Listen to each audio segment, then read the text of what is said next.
welcome everyone. Thank you for joining us today. And to introduce our panelists. So first off, I'll be facilitating. My name is Carrie O'Donnell. Some of you know me.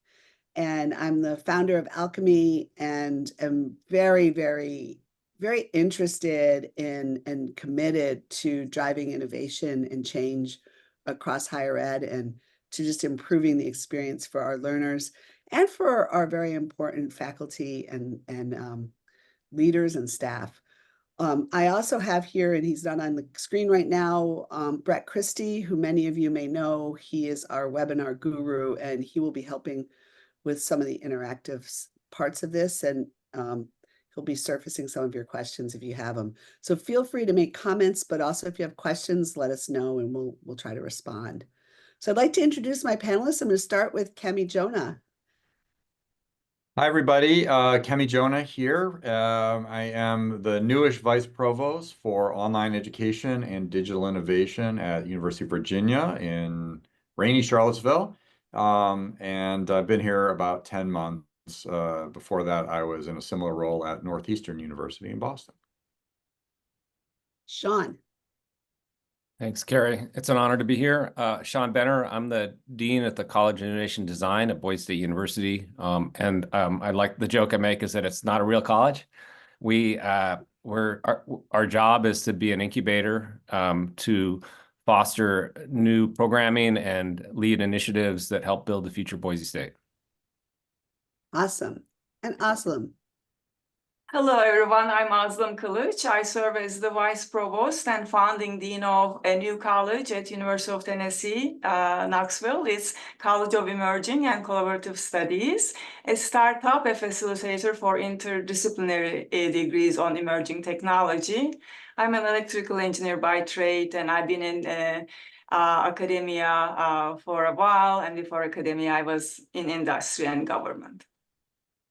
You know, it's funny, there's something that the three of you share when I asked you how you got into the journey of leading innovation in higher education. Each of you all started by saying that your academic field was a field that really, and you're all in, kind of technological advanced fields that got you to explore innovation, and then you realize that you'd love to see that being driven across institutions more. So kudos to all of you for transferring an academic innovation bent into a leadership bent. And so that's what we're here to talk about today, is how leaders can drive innovation across institutions. So Brett, maybe you can start us out with a poll. Here we go. Quick poll.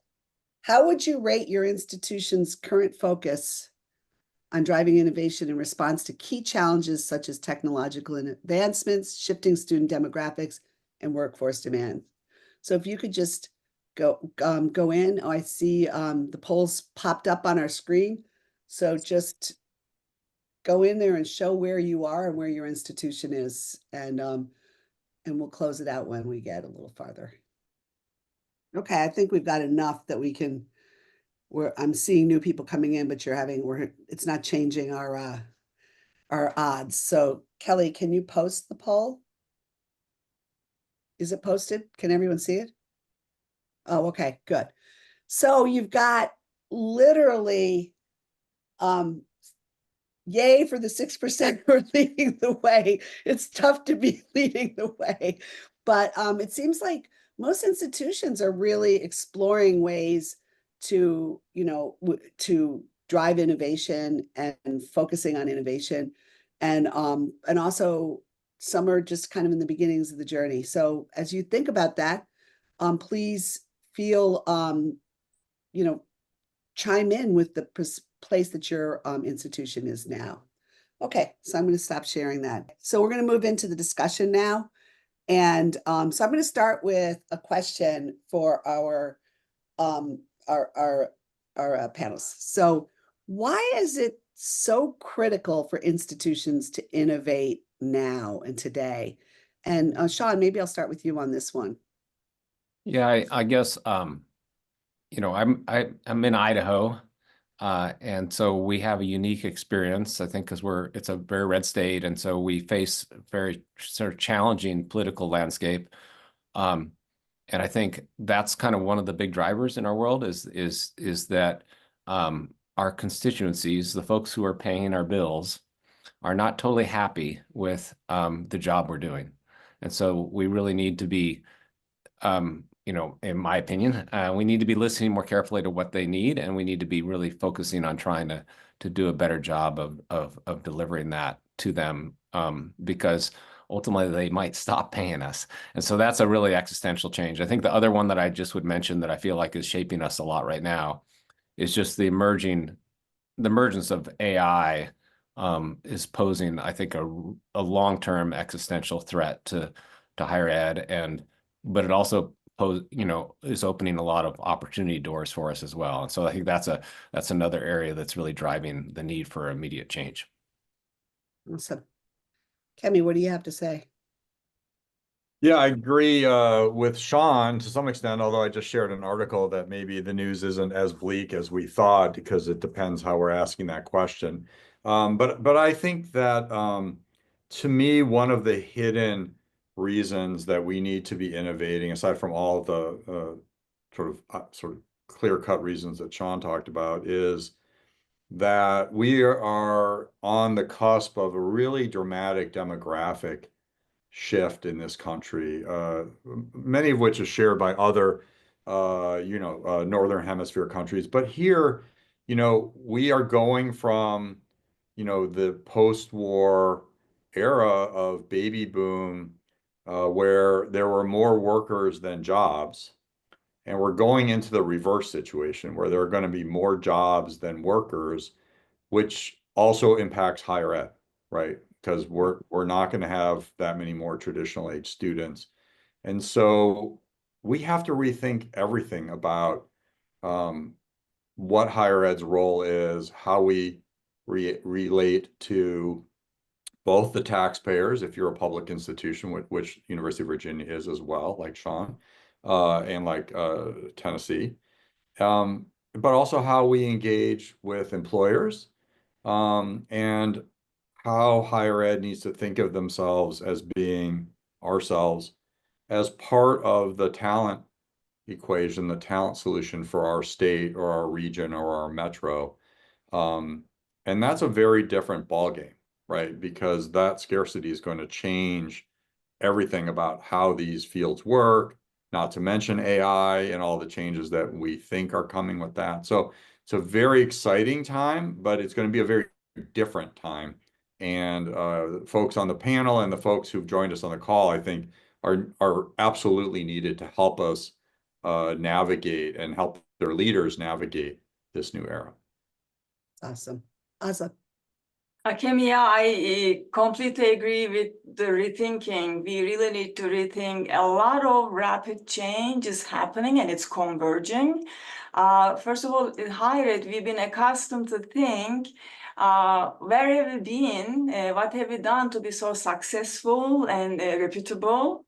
I think the question now has to change to what do we need to do to provide, to serve the needs of the future learners. Why is that important? Because as mentioned by both Sean and Kemi, the emerging technology is touching everywhere, however, how we live, how we work, and the talent gap is increasing. And we haven't, as academia, for centuries, changed how we teach, how we assess, where we teach, when we teach. So none of this have been really experiencing a major change. And I think it's going to be important, especially with the changing needs of the future learners that higher ed will need to adapt. Like Kemi said, how do we engage with the employers is going to be very important as we prepare for the growing talent gap with the emerging technology. That's awesome. So I would like, all three of you have done just a lot of really innovative, just driven innovation in your jobs, your current jobs and your former jobs. And so what I'd like to do is just to have each of you give a few examples of ways that you're driving innovation or have. And Aslam, maybe we'll just start with you since we were just finished with you. Sure, Carrie. So I am in a very exciting point in my career where I was trusted by our bold leadership to launch this brand new college. I call it the startup in higher ed. So that's probably the most innovative thing I did in my career as an educator. So we are targeting the growing talent gap due to the pervasive spread of emerging technology everywhere.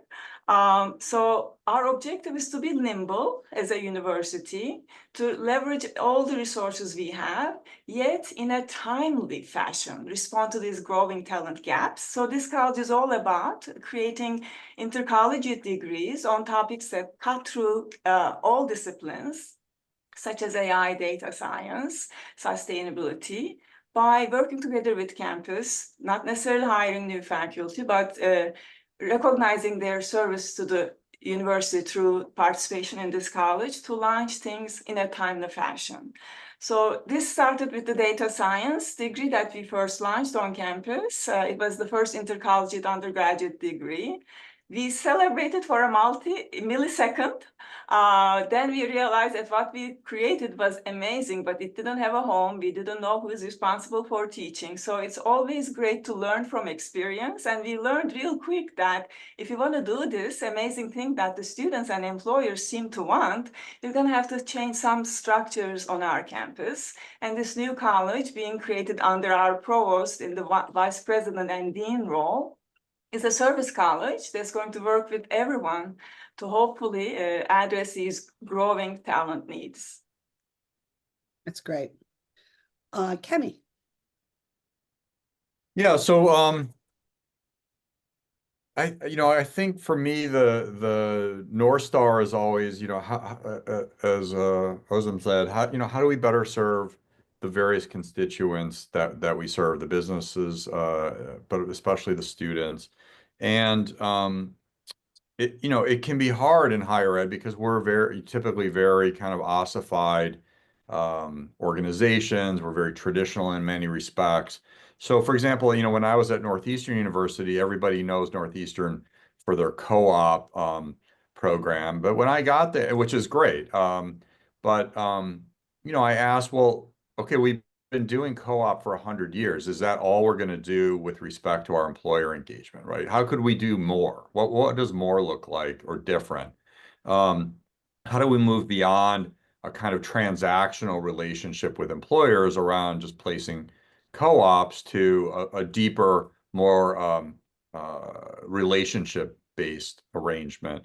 And so I tried to move into new areas where we would partner much more deeply with employers to think about, increasing access to economic mobility for all learners, especially the post-traditional learners, working adults, those who are not going to be 18-year-old and coming to campus full-time, right? Why are we leaving them behind and only giving co-ops to our residential students? That didn't seem right or fair to me, and especially because arguably the post-traditional students needed that more than our regular students did, if we were very honest.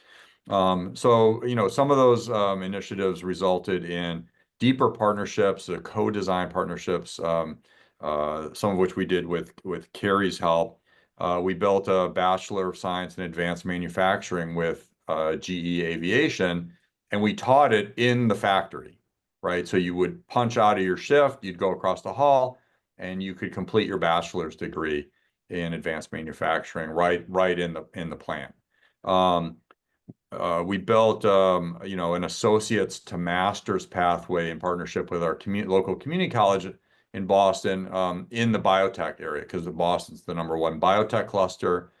Many good paying jobs, and again, many out of reach for the immigrant community, the first-gen community, and others coming out of community college. And so in doing so, not only do we place a lot of students in jobs, but we increase the community college enrollment by 80+%, right? So it's a win-win all around. And finally, we did some partnerships with PwC in accounting and helped them build a master's pathway to allow them to recruit from HBCUs and other minority serving institutions, right? And get rid of that student loan barrier to further success. So those are the kinds of things, you know, as examples of like thinking differently, thinking more deeply, thinking more about deeper partnerships, and less about this sort of throw it over the wall mentality that we typically have of, you know, you're here for 4 years, we throw you over the wall, and then we're kind of done with our relationship with you. So. Awesome. So Sean, this is great because I kind of feel like each of you brings such a different experience set that anyway, Sean, Yeah, that's your yeah. College of Innovation Design. I mean, I was thinking that one of the themes that I think is emerged, I think would probably be, I think many institutions and probably many people on this webinar are thinking a lot more about is how do we really build stronger partnerships and really with emphasis on partnerships with the private sector. Like that just feels like one of the things that we feel like we need to do better. And it's both in service to them and in service to our students. And one of the things that we're working on right now, which is just the way that's being manifested at Boise State, one of the ways that we're tackling that is we're in the process of developing an innovation district around the university that will cultivate the kinds of relationships that we'd like to cultivate to empower our students in terms of future work, but also enrich their educational experience. At the same time, being sort of very explicit that we want to be bringing value to our community in a really meaningful way. So that's one project we're working on. Another area that we're spending a lot of time is really quite aligned with Aslam's project to build a new college. We just created a new school, and the title of the School for a Digital Future, and it essentially is attempting to tackle the same problem that she was describing, which is this talent gap. But in this case, the school is focused on the non-STEM version of that. So rather than thinking about, we actually already have a great engineering program, and that they're creating lots of very employable computer science students, but we're not doing such a good job of thinking about how the rest of say for all of arts and sciences, for example, what does the digital world look like for those career paths, and how do we build out curriculum and approaches to that educational track that are really designed and native to the digital world. And so that's kind of the focus of that school. And the last thing I just would mention that is much more kind of in the weeds, but I think might be one of our things we're most proud of, is we've just developed a whole new space dedicated to faculty being innovative. And so we have about 15,000 square feet of space that's basically a place where they can come do retreats, they can come work on projects with each other, they can come get help navigating tough problems, and for example, with facilitation. And the space then is really a place for them to come be productive and work on hard problems and be innovative. Very cool. So, just anyway, I obviously love this all because it's why I invited all three of you. I think one of our participants, Melissa McAlexander, asked a very good question. How do we balance the needs of our employers with critical liberal education topics such as engaged citizenship, critical thinking, media literacy, etc.? And they overlap for sure, but we don't always articulate that well in higher ed. And Kemi, I was thinking about you because Kemi's like stepped into a very traditional liberal education institution and is really as taking some of the innovation that he brought it to Northeastern, to UVA. So maybe you could answer that question. Yeah, I mean, Melissa, it's a terrific question, and certainly it's front of mind here and probably everywhere. You know, the university, our College of Arts and Sciences is probably 80% of the student population, right? So just dwarfs all, you know, the engineering school and all the other schools. And this is, you know, your question about these sort of liberal education and the role of those skills is really core and central to the faculty as we think about it. And look, I won't kind of sugarcoat it. There is a tension, right, that exists between what is the proper role of the university, any university, in preparing students for their first job versus preparing them for a lifetime success, inclusive of your point about being sort of educated and engaged citizens, right, and public servants and community engagement. It's particularly poignant for us because there's a tradition here that you can't give a talk or put a slide up without a quote from Thomas Jefferson. And of course, one of the quotes he's most well known for is saying basically that, an educated citizenry is a prerequisite for democracy, right? And so we take that very, very seriously here, and trying to find a way to strike that balance. Look, the way that I approach it in a very pragmatic way is when we get into kind of arguments about kind of skills-based career navigation, which we're rolling out some tools here to help students make sense of what they've learned and translate that into the language of the labor market, is to point out that when you do the top 10 lists of in-demand skills, if you go to LinkedIn or Lightcast, whatever one, they're always the same, right? They're always the liberal arts skills, the communication, critical thinking, collaboration, teamwork, creativity, time management. All of those things are perpetually in the top 10. And so I don't see it as a conflict because I don't think you can get a good liberal arts education without building some of those really, really important skills. I think where we fall down and shortchange our students is in not helping them do that reflection and translation, right? To not help them see that the skills that they learn in English literature or in doing any kind of humanities research directly translates into all the things that employers are looking for. Good writing, critical thinking, solid arguments, sorting out evidence that's reliable versus not reliable. And Lord knows we need that right now in election season. I think there actually is a consensus under the surface there, but it's the imperative of everyone on this call as innovation leaders to help diffuse that sort of false narrative, that false conflict, and find common ground, because we all want the best for our students and we want them to be successful and we want them to be good citizens because we'd like our country to survive a little bit longer, so. There's a On that happy note, yeah. Right. On that really positive note, a quick follow-up, Kemi. Anna Haney, I've lost her, asked, she'd just like to know a little bit about the tools you're using there.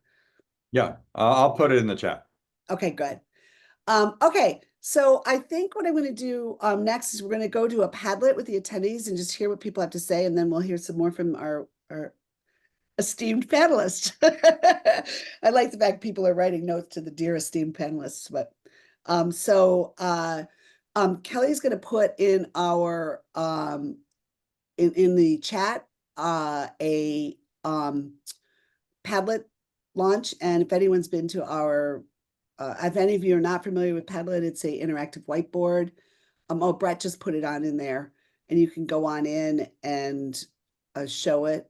And Brett, maybe you can show it up for us when we're going through it. And basically, it's going to ask you a few questions, and you can choose whatever question you want to settle in on. Like, what is an innovation or change that your institution has successfully implemented? Biggest barrier to innovation? What new technology or practice are you most excited about for the future of higher ed? What role do you see your institution playing to shape the future of higher ed? And in what ways are you adapting your programs or curriculum to meet the evolving needs of students in a global, digital, and diverse workforce? And so we've got these 4 questions, and we're just letting people just jump in and answer what questions they want to. We'll give you 2 or 3 minutes. We'll kind of share out some of the key responses we're finding, and then we'll get back in and as you you know, you're going to see some similarities, I think, in what you're thinking about in what our panelists are doing and thinking as well. So while we're waiting for people to talk, I did like this. Brett threw in this whole idea about rethinking traditional assessments. And this is something our company's working a lot on in a lot of the work we do, is to really rethink the way you assess students, and focus less on knowledge exams and more on formative assessments, more on authentic learning and authentic assessments. So Kate Edney says, rethinking Ray that one barrier, one thing to consider is the role of the accreditation in professional programs. That is, knowledge exams prep students for required licensure exams. And in what ways does professional accreditation limit innovation for faculty? So that is a good question. And that certainly applies to a number of degrees, not all, but that's, anyway, something to think about. So Brett, maybe you could jump on screen and take us. Brett is a master at summarizing what people have to say. Well, and we'll do this live, but I also export what's here and run it through ChatGPT and actually do a full analysis, and we'll post that into the slide deck that we share out. And you'll have access to this as well. If there's anything that's a salient idea that you want to take forward, you can come back to it. I'm curious on the first one, the AI certificate, is that for the instructors, the staff of the institution, or is that more geared toward the students? I think it could be all of the above, but I was just curious about the intent there. And you could always comment in chat or in the Padlet itself. Yeah. Yeah, and one of the folks here said that, our college has taken the rise of AI seriously. We have a committee of interested folks who are both exploring ways to ethically use AI in teaching and learning and helping us think through what limits we need to put in place. And by the way, we did do a webinar in June with Vindel Casino, who's the provost at San Jose State, right in Silicon Valley, and David Weil, who's the CIO at Ithaca College and part of the EDUCAUSE AI group, and about ethics and equity in AI. So if you're interested in learning more about that, I think that's something a lot of institutions are really thinking about. What other things are we seeing here? AI pops up in several columns, of course. And in the middle column, you can see multiple times in one post.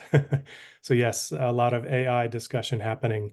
I like this one. AI is great, but it doesn't have to be implemented everywhere in every way ever. Yeah. I would read that one post almost as aye. Anyway. One thing here, leadership that does not reflect student body or staff or faculty bodies, leadership that lacks growth mindset, comfortable in its current hierarchy of ways of doing things. And I think one of the things that we're showing here with the panel, and it's something I believe in watching innovation leadership around higher ed for quite a while, is that you need to really hire really credible leaders and empower them with the resources. And I think these guys are going to talk a little more about that. So there's quite a few comments on policy being a barrier, whether that's accreditation or state policy. What else are you seeing here? Right.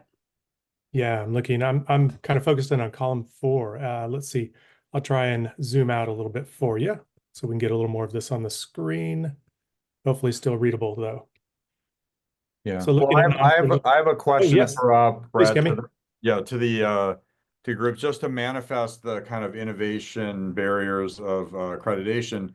Maybe if people who are familiar with this work can put in the chat, how long does it take you end to end in terms of months to get a new degree program in market? Like from when you start the work to when the first student enrolls, how many months? Oh, that's a great thing to put in chat. You can even ask how many months before it gets approved and you get started on it. Because I find a lot of schools, it takes them a year or 2 years to actually get it approved. Right. And so the follow-up to that is, as we all know, right, ChatGPT is barely 2 years old in November, right? It's just coming up on 2 years, right? So if we think about the incredible transformation of the workplace, in our own workplace, but also the corporate workplace. How do we think about that transformation when it takes us 18 to 24 months to get something new, in market, maybe a little bit faster if we're just modifying it, right? But something to really think about, right? That's a very, very good. If I may chime in, Kemi, you raise a very good point we all are relating to. I think our approach in real-time education has to change, and there should be some creative approaches. Like I think we'll talk about certificates where you don't have to go through that exact process, but still enhance the education, maybe one way. And I'd be curious to hear from the crowd today and you all about your initiatives on that. Yeah, awesome. It's really interesting you're saying that, because I'm seeing, like, all of a sudden a very big increase in institutions really rethinking stackable certificates. I think, micro credentials a year ago, even schools would say, well, I'm not sure everybody wants those micro credentials. And now, Brad, you're going to put us back into you're going to take us out of the Padlet. I think we can get back into the conversation. And Brett's going to take that Padlet and do the AI magic on it. Oh, so by the way, if you have other things to comment, keep commenting, because we will share it out afterward. So I agree. I'm seeing more and more of that. So, I mean, I think this is a good time for us to ask about, what are the greatest challenges you've encountered in your innovation work? And what are you doing or have done to overcome them? And Sean and I started this conversation when about a year and a half ago, when you were on my we were on the podcast Changemakers in Higher Ed, and you were not as far along on the College of Innovation and Design as you are now. So I'd love to hear what some of your challenges have been. Yeah, I mean, I think I think that I've sort of faced we collectively face the same challenges, I think, in general. I mean, I think basically we work in giant bureaucracies and that have, deep traditions. And I think about, in some cases, those traditions go back to Thomas Jefferson, but all of us are sort of shaped by and working inside of a system that is just really designed to preserve the status quo. And that's ultimately a big challenge. And you can try to break that by or move it forward in a positive way, disruptively. So you can try to build something adjacent to it and try to outcompete it, sort of a Clayton Christensen model of change. But that's hard to get the institution to change when you do that. You actually don't change the institution. You just create something adjacent to it that is better and might ultimately, consume it. Developing, for example, an online university adjacent to your university, that won't actually help the university. It may overtake the original university, but it won't do that. The alternative path, and so that's one path, right? And there's good reasons for that, and there's people doing that, I think, fairly effectively. Western Governors is an example, where they're just moving really fast and making a lot of progress at being innovative. If you're like me, I report to the president and the provost, and I'm a dean. It's pretty hard to do that kind of change. And so the thing that we've really embraced as a college in the last couple of years was simply looking around and trying to find where there's an overlap between the thing we want to change and other people's interest in changing, and then developing the partnerships to do that kind of change. And so it's a very different approach, but it's proven to be really effective. It's super helpful to have a president who is supportive of that kind of change, because you also need that leadership. But I can make a lot of progress if I can find a partner. Maybe it's another dean, maybe it's a VP, maybe it's a bunch of faculty that want to make a change, and then I can get kind of a little bit of endorsement from the president, and we can go and we can make progress. And so I think in the end, that's kind of the path that we've been taking. Yeah. And I mean, awesome. I think, as you described it to me, your whole school was started because of challenges and obstacles that you found in cross-disciplinary teaching, right? So Yeah, think yeah. about that. Yeah, I full-heartedly agree with Sean that our traditional structures have been based on incremental change that can only happen very slowly because we have a broad range of stakeholders with very different motivations and priorities, and we have to consult with everyone, and we have to build consensus with everyone. So we are designed to move very slowly for incremental change. But one example we have witnessed is COVID.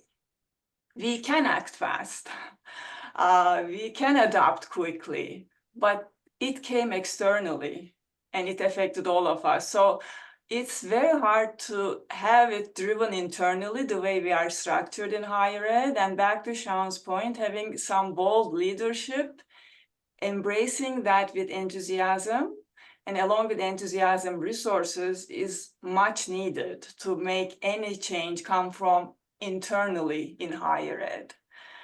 So that is important. I think from my experience that both a grassroots operation faculty wants to do it because they get it. It's important, aligned with the leadership that wants to empower those faculty and recognize and reward those faculty is necessary to make such changes we are talking about to come from within. Our structure in the new College of Emerging and Collaborative Studies is similar to what Sean mentioned. It's a structure within the structure that doesn't obey the conventional structure. So it's an experiment, a pilot. And we need to make sure we have success metrics for such initiatives. So we have to have a growth or an exit plan as we go into these initiatives on campus. Otherwise, they may just become morph into just yet one other structure that can only evolve slowly. Yeah. That's good. You know, so Colleen McKay mentioned getting admin, faculty, and staff to understand the intersectionality of the work each are doing in relationship to the other is essential for the type of change necessary for institutions and systems to transform. And, you know, Kemi, I see you right in the heart and center of that right now. And so you've got two very different institutions that you can speak to. Yeah, I mean, I was mostly I wanted to emphasize what Sean said, which is you know, that leadership is not a nice to have, it's a must have. And that leadership from the president has to not be a one-off. It has to be a consistent message over and over and over about why we need to do this. And that it's not a side hustle, right? Because I think a lot of times one of the things we have to be careful of is that this sort of innovation idea gets compartmentalized and stuck in a Center for Innovation or, you know, whatever name you want to call it, and or there's a working group or there's a committee, right? I mean, there's if any of us have been in higher ed long enough, we know that the fastest way to, you know, make people go away with an idea you don't really want to deal with is to charter a working group or whatever and tell them to go write a 50-page white paper that's going to get stuck, you know, in some dusty drawer somewhere. So it can't be a side hustle, right? It has to be core and central. You know, we've seen obviously leaders like ASU bring it into the center of the university.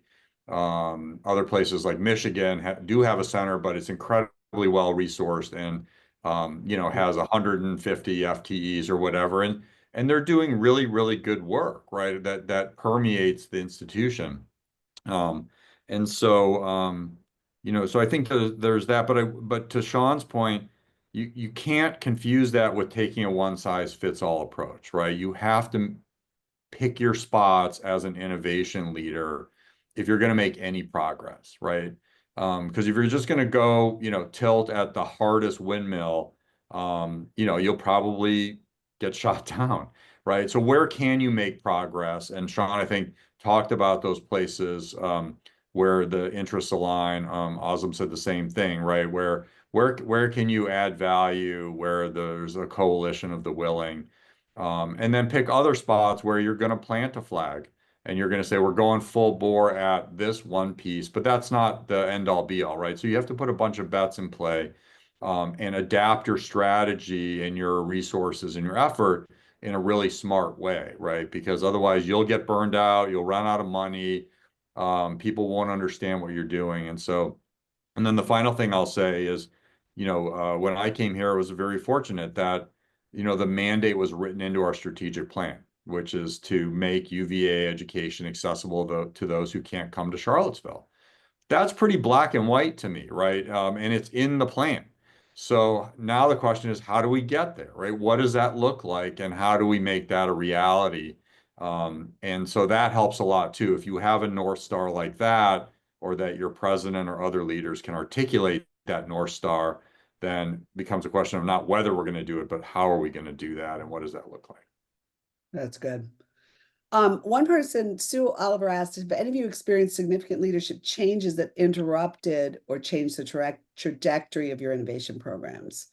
Anyone want to take that one on? I think you don't get this far into your career without seeing at least once or twice or 10 times, right? So there's always changes. I mean, I think what's the average duration of a presidency is 3 and some change, 4 years now. I mean, it's not long, right? Yeah. And so I think Provost too. Yeah. I mean, so you have to be prepared for that to happen, not as oops, but as like it's going to happen sooner or later, right? So the other imperative, I think, for all of us as innovation leaders on this webinar is, how are you going to institutionalize that? You absolutely do need your president to articulate a leadership vision, but it has to be institutionalized in ways that will survive that as well. And I think that is really, really critical to survive those kinds of transitions, and to not make it a pet project, but to make it core and central to the mission of the university. And Kemi's already talked a little bit about how innovation is needed to drive access and accessibility. Sean, you've talked a little bit about being in a state that has a lowering value of higher ed. So how can innovation drive access and accessibility to make yourself relevant, really? Yeah, I mean, I think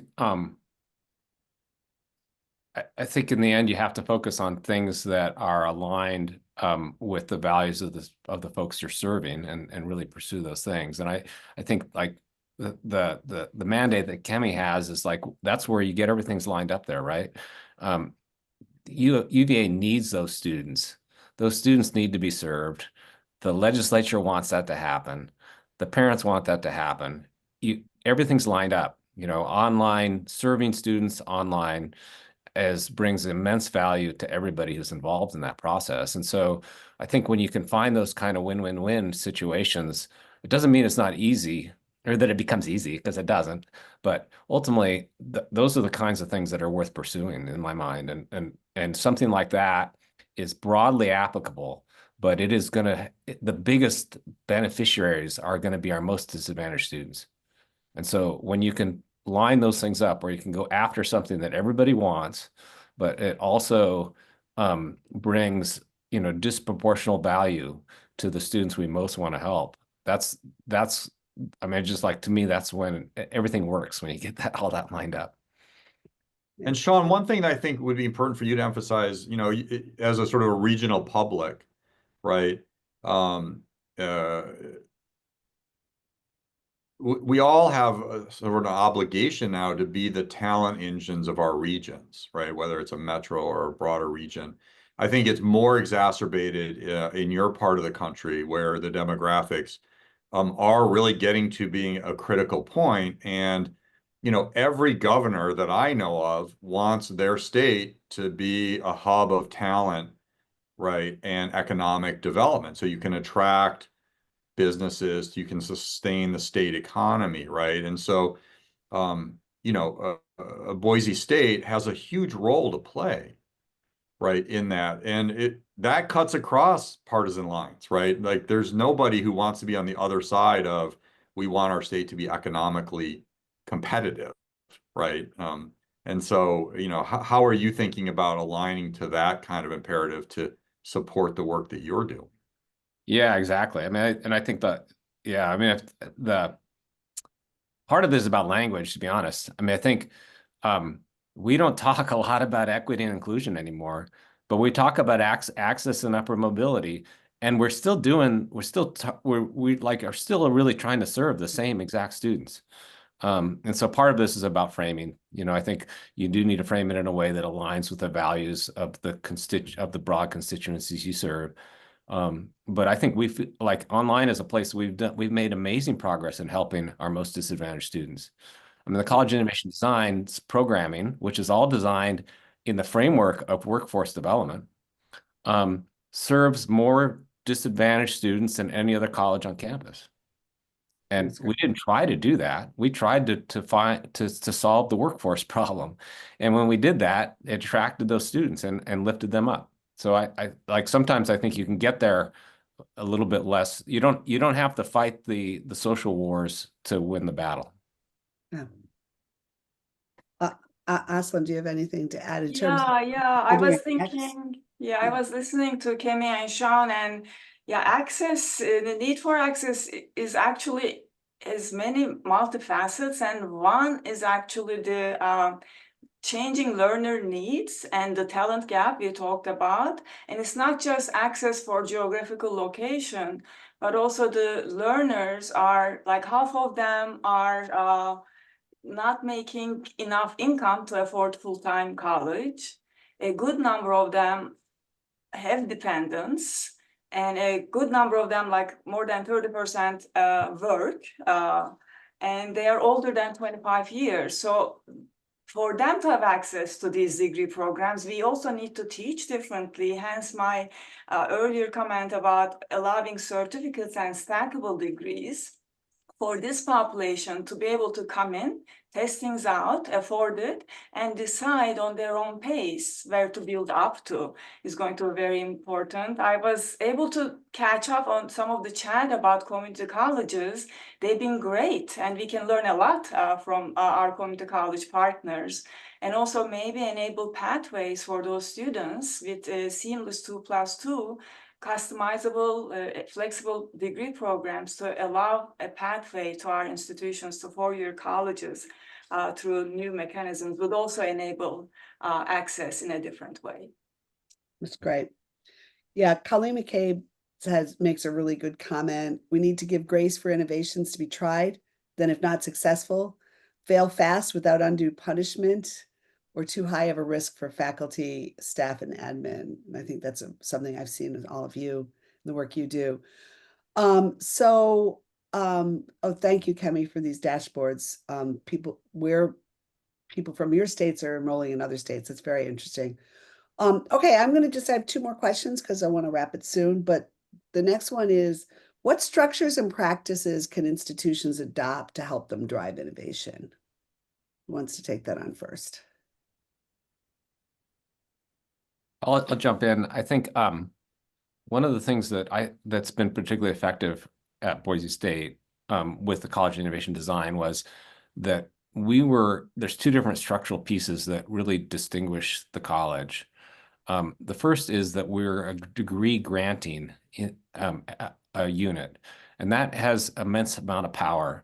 And sometimes we wield that by creating, and we have no constraints disciplinarily. So we theoretically could create something in any space. That is useful because we can do it, and sometimes we do that against the grain and in kind of disruptive ways. But it's also really useful just as a threat. And so the provost could go to a unit and say, look, we really need you to build an online psychology program. And they'll say, well, we really are not interested in that. And he goes, well, if you don't do it, College of Innovation Design is going to. And that was enough for them to just like, okay, we'll do it. So I think that's really useful. The other piece is, it gets back to something Kemi mentioned earlier, which is that the more tightly you can connect the innovation to leadership, the better. And in the case of the College of Innovation Design, I don't report to the provost. I actually report to the president. And that allows you to operate at a higher level with a little bit more authority, and also just, people take your calls. And so those are two structural kind of what I call just sort of power structure, pieces of power structures that have made the college innovation design a lot more effective. It's great. And one thing to add some color commentary to what Sean said, I mean, I couldn't agree more, and it's a great example is, and I can't pretend to have an answer for this, so it's something I think about all the time, is the proximity to the president helps, but in bi-directional ways. And what I mean by that is, I try really hard to understand what is it that leadership is caring about now? What are their priorities? What, not sort of the daily crises, but like where are they trying to move the university, right? If you have a chance to sit down with your leadership, your provost, your president, ask them sort of like, what's your legacy? Like when you leave here, what do you want to be known for, right? That will tell you a lot about what they care deeply about. Like what are they going to write on the retirement note that they accomplished? Because that helps you align your innovation work and your communications around that to what the leadership is trying to accomplish and where the institution is moving, right? It doesn't mean that you're responsible for doing the movement, but you're responsible to be that connector and that translator, I think, in the way that Sean was sort of alluding to, right? It's not that he can just sort of talk to his president and say, well, what do A, B, or C, but he can listen to what the president is saying and then go turn around and go to the faculty or the staff or the deans and say, well, this is where we're going, and this is why it's important to the president and the board. And I want to try to help us get there, and here's how you can help, right? And here's how we can work together on that. So it's that connective and that translational piece that it doesn't even take any money. It just takes access and making those connections and being in the conversation so that you understand what's front of mind and what really matters to the institution.